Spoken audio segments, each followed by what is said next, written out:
नमस्कार सर। नमस्कार सर, हम चौखट पत्रिका से यहाँ पर आज आए हैं। ये बहुत ही प्यारा एक कार्यक्रम मध्य प्रदेश साहित्य अकेडमी ने किया और आप उसके कर्ता धर्ता हैं। देश की पत्रिकाएं जो चल रही हैं उसके संपादक यहाँ आए और ये एक अनूठा मैंने कार्यक्रम देखा है कि जिसमें हम सब संपादक जो हैं 2 दिन तक जुड़कर चर्चाएं करी, कई सारे गंभीर विषयों पर बातें हुई। तो मैं ये जानना चाहता हूं सर, ये एक तरीका का अनूठा कार्यक्रम है। इस कार्यक्रम की मन में कैसे आया कि इस कार्यक्रम को आपको करना चाहिए सर?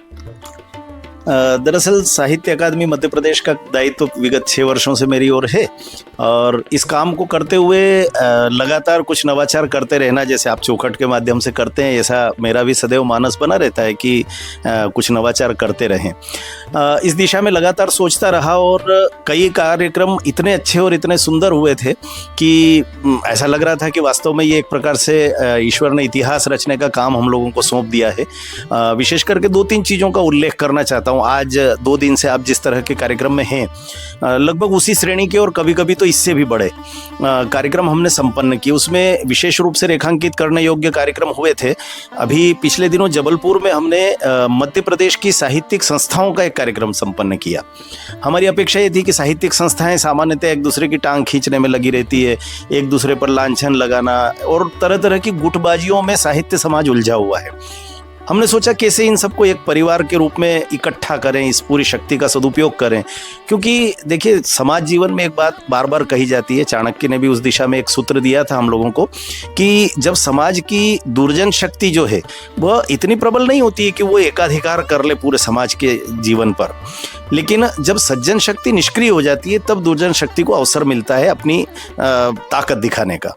तो इसलिए अच्छा है कि सज्जन शक्ति एकत्र हो। तो हमने वो जो साहित्यिक संस्थाओं का जो कार्यक्रम किया, उसमें आश्चर्य लगा कि लगभग सोशल मीडिया का हमने उपयोग किया, नई तकनीक का उपयोग किया और 300 संस्थाएं मध्य प्रदेश की।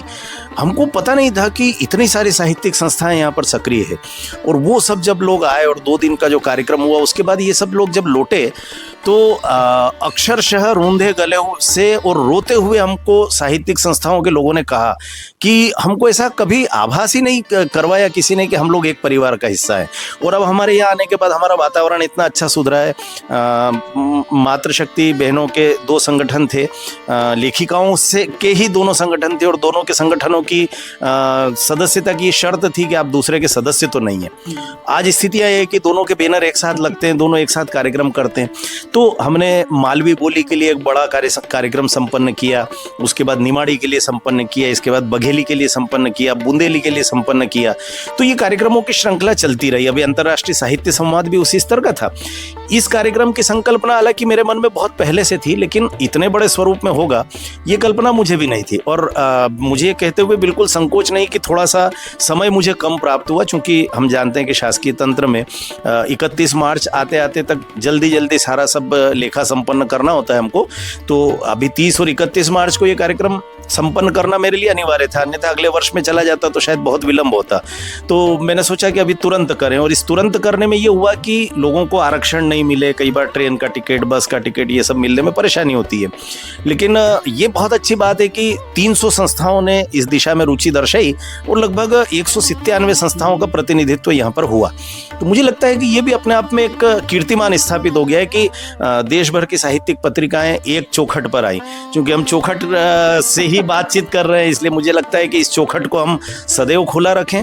और ये जो चौखट है ना, दरअसल आपका नाम मुझे बहुत अच्छा लगा। मुझे वैसे भी देशज शब्दों से बहुत स्नेह है, लगाव है, गांव का व्यक्ति हूँ, तो इसलिए मुझे ऐसा लगता है कि ये जो चौखट है ना, दरअसल ये जो दहलीज है, ये जो चौखट है, ये माँ के ममत्व वाली होना चाहिए। और ये चौखट हमने खोल दिए। गांधी जी जैसे कहा करते थे ना कि बाहर से अपनी खिड़कियां खुली रखो ताकि बाहर से विचारों की ताजी हवा आती रहे। तो मुझे लगता है कि ये चौखट हमने खोली और उसमें चौखट ने भी प्रवेश किया, ये हमको बहुत अच्छा लग रहा है। आपके साथ मिलना हुआ, अन्यथा आपने जितने यहाँ पर जब अपना व्रत रखते हुए आपके जो नवाचारों की बात की, मुझे इतना अच्छा लग रहा था कि आपके जैसे युवा पीढ़ी के तरुण हमारे अनुज जो हैं वो इतना सकारात्मक ढंग से काम कर रहे हैं। देश की चिंता है, समाज की चिंता है। हमारे यहाँ पर अब आपका, मुझे ये सुनकर के बड़ा आश्चर्य हुआ कि आप रंग कर्म से भी जुड़े हुए थे, गायन से जुड़े हुए थे, लोक गायन के क्षेत्र में काम कर रहे थे और अनायास लगा कि मुझे पत्रिका निकालना, और पत्रिका निकालने में भी इतना धुन के साथ आप लगे। आप जब व्रत रख रहे थे तो मुझे एक प्रसंग याद आ रहा था दरअसल, तो चूंकि चौखट से बात कर रहा हूँ तो थोड़ा विस्तार भी हो जाएगा, चलेगा। लेकिन हुआ यूं कि हमारे एक बहुत निकटस्थ परिचित हैं, तो उनके बड़े बेटे का विवाह हुआ। बड़े बेटे के विवाह में इतने अधिक प्रसन्न हुए, वो इतने अधिक प्रसन्न हुए कि उनको लगा कि मुझे पूरे मोहल्ले को मिठाई खिलाना चाहिए। फिर इस विचार ने और विस्तार प्राप्त किया, उनको लगा पूरे गांव को मिठाई खिलाना चाहिए। फिर विस्तार होते होते ये हुआ कि उनको लगा कि जितनी बसें ट्रेनें इस नगर से गुजर रही है उन सबको भी रोक रोक करके मिठाई खिलाना चाहिए। बहुत बाद में जाकर के ध्यान में आया कि वो प्रसन्नता अतिरेक में परिवर्तित हो गई थी। आपने जब कहा तो मुझे ठीक वही दृश्य लग रहा था। इस तरीके से मैं चाहूंगा कि ये चौखट जो है यह भी खूब यश प्राप्त करे, चूंकि नई तकनीक का माध्यम है और इस माध्यम पर भी इन दिनों आपाधापी बहुत दिखाई देती है, लेकिन आप में, आपके विचारों में जो सकारात्मकता है ये चौखट को बहुत ऊंचाई तक ले जाएगी। और मुझे ऐसा लगता है कि इसमें ये लाइक और कमेंट और इस सब की दुनिया से परे जा करके इसी सकारात्मकता और रचनात्मकता को आप जीवित बना करके रखिए। और विषय ऐसे लीजिए कि हमारा जो देशज लोक है, उस देशज लोक को हम, उस लोक साहित्य को, लोक संस्कृति को, लोक गायन को, लोक कलाओं को, इन सब को प्रश्रय दे सके। दरअसल ये सब मृत्यु को प्राप्त हो रही हैं धीरे धीरे, और इसलिए मैं चाहूँगा कि आपसे अगली बार जब मिलूँ तो आप किसी दिन कहें कि अब मंचों पर भोजपुरी गाने वाले और ये तो इतनी बड़ी मात्रा में हो गए, हम झोपड़ियों में प्रवेश करें, हम गाँव के कच्चे मकानों में जाएं और वहाँ पर तेलवान के गीत गाने वाले, जच्चा के गीत गाने वाले, विवाह की एक एक परंपरा से जुड़े 10-10, 20-20 गीत गाने वाली दादियाँ नानियाँ हमसे विदा हो रही है, उन सबको रिकॉर्ड करके एक बड़ा कलेक्शन करिए। मुझे लगता है कि ये इससे अच्छी कोई सेवा समाज की नहीं हो सकती, क्योंकि हमारे पुरखों ने, हमारी ऋषि परंपरा ने हमको जो कुछ दिया है उसको सहेजना, इस लोक को सहेज करके रखना ये बहुत आवश्यक है। अन्यथा ये जो कृत्रिमता आ रही है, यांत्रिकता आ रही है हमारे जीवन में, इस यांत्रिकता कृत्रिमता के कारण से जो विद्रूपताएं, विकृतियां समाज में दिखाई दे रही है, इन विकृतियों को ठीक करने का एकमात्र उपचार अगर किसी वैद्य के पास है तो वो लोक ही है। और इसलिए इस लोक की सेवा में आप लगे रहिए। चौखट को मेरी ढेर सारी शुभकामनाएं।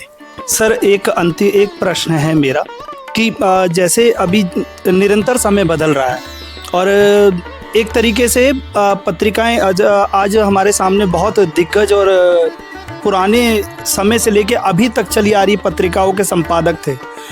तो आपके मन में, जैसे हम अभी एक तरीके से इस क्षेत्र के नवागंतुक हैं, परंतु फिर भी हम प्रयास कर रहे हैं कि अपने पूर्वजों से, अपनी परंपराओं से सीख कर, और ये जो नया बदलता समाज है इसमें इसको हम इसका उपयोग तो करें, परंतु अपनी परंपराओं को ध्यान में रखें कि हमारी जड़ कहाँ से है, हमने जन्म कहाँ से लिया, हमारा अंकुरण कहाँ से है, तभी हम एक बट वृक्ष की रूप ले पाएंगे।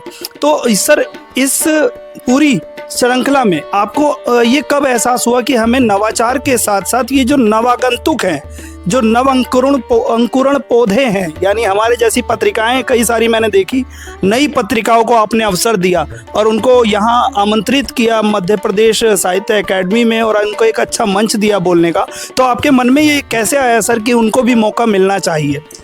मैं दरअसल साहित्य अकादमी का काम करते हुए लगातार युवा जो रचनाकार हैं, युवा रचनाधर्मी हैं, उन सबको प्रोत्साहन देने का काम तो लगातार कर ही रहा हूँ। और मेरे मन में ये लगातार बना भी रहता है। मेरे जो सांगठनिक संस्कार हैं उनके कारण से मैंने हमेशा अनुभव किया कि जिसे लोग इन दिनों तथाकथित प्रगतिशीलता कहते हैं, प्रगतिशीलता की असली परिभाषा यह है कि जब आप एक पैर को ऊपर ले जाते हैं तो दूसरा पैर आपका जमीन पर टिका हुआ रहना चाहिए। ये जो आगे बढ़ने वाला पैर है, ये दरअसल पैर है ही युवा, जो जमीन पर टिका हुआ पैर है। ये अनुभव समृद्ध हमारे बुजुर्गों का है। लेकिन आप कल्पना कर सकते हैं क्या कि कोई व्यक्ति एक पैर से चल सकता है या एक पैर से दौड़ सकता है? और इसलिए हमेशा युवा पीढ़ी को आगे बढ़ाने की कोशिश जब पिछला पैर करता है तो वो अगला पैर जाकर के जब जमीन पर टिकता है तो वो पिछले पैर को आगे ले जाता है। आप जैसे युवा इन दिनों में देखता हूँ, अनुभव करता हूँ कि आप लोग अपने बुजुर्गों को, समाज के, साहित्य जगत के, पत्रकारिता के, सबको बहुत सम्मान देते हैं। ये भ्रांत धारणा है हमारे यहाँ के युवा लोग जो है वो तमीज नहीं रखते और ऐसा नहीं करते, सम्मान भी बिल्कुल भ्रांत है। मैं देखता हूँ इन दिनों चरण स्पर्श करने की परंपरा आप समाज में देखेंगे इतनी ज़्यादा बढ़ गई है। हर युवा अपने से बड़े, ज्ञान समृद्ध, आयु समृद्ध व्यक्ति के तुरंत चरण स्पर्श करता है, आशीर्वाद लेता है। तो मुझे लगता है कि इस तरह से युवाओं को हर कार्यक्रम में जोड़ना ही चाहिए। और मैं कई बार मानस का एक उदाहरण देता हूँ कि तुलसी बाबा ने मानस लिखा तो उसके हर कांड का जो नामकरण है उससे हमेशा पता लगता रहता है हम लोगों को कि भाई इसमें ये घटना हुई है। बाल कांड है तो प्रभु राम के बाल्यकाल की घटना है, लंका कांड है तो वहाँ युद्ध का है, तो सब। लेकिन एक कांड ऐसा है जिसका नाम लेने पर ये पता नहीं लगता कि उसमें कौन सी घटना हुई है, और उस कांड का नाम है सुंदर कांड। और आश्चर्य की बात यह कि भारतीय समाज सर्वाधिक पाठ अगर किसी एक कांड का करता है तो वो केवल सुंदर कांड का करता है। अब सुंदर कांड में हुआ क्या, वहां पर केवल इतना हुआ है कि जामवंत जैसे जो बड़े लोग हैं उन्होंने एक युवा हनुमान की पीठ पे हाथ रख करके कहा कि तुम ये कर सकते हो, और उस युवा ने ये करके दिखा दिया। बस यही सुंदर कांड है। मुझे लगता है कि केवल चौखट नहीं बल्कि यहाँ पर संपादकों की पूरी जो श्रेणी उपस्थित थी, 200-300 संपादकों की, उसमें जितने युवा आए थे उन युवाओं को बुला करके हमने एक सुंदरकांड संपन्न किया है। और ये सुंदरकांड लगातार समाज में होते रहना चाहिए, ऐसा मेरा मानना है। सर बहुत बहुत आपका मैं आभार व्यक्त करता हूँ। आपने एक तो कीमती समय में से, अभी सबसे आप मिल रहे हैं, बहुत ही कीमती समय में से हमें समय दिया। मैं बहुत बहुत आभारी हूँ सर। आपका चौखट परिवार की ओर से मैं आपका आभार व्यक्त करता हूँ सर। धन्यवाद सर।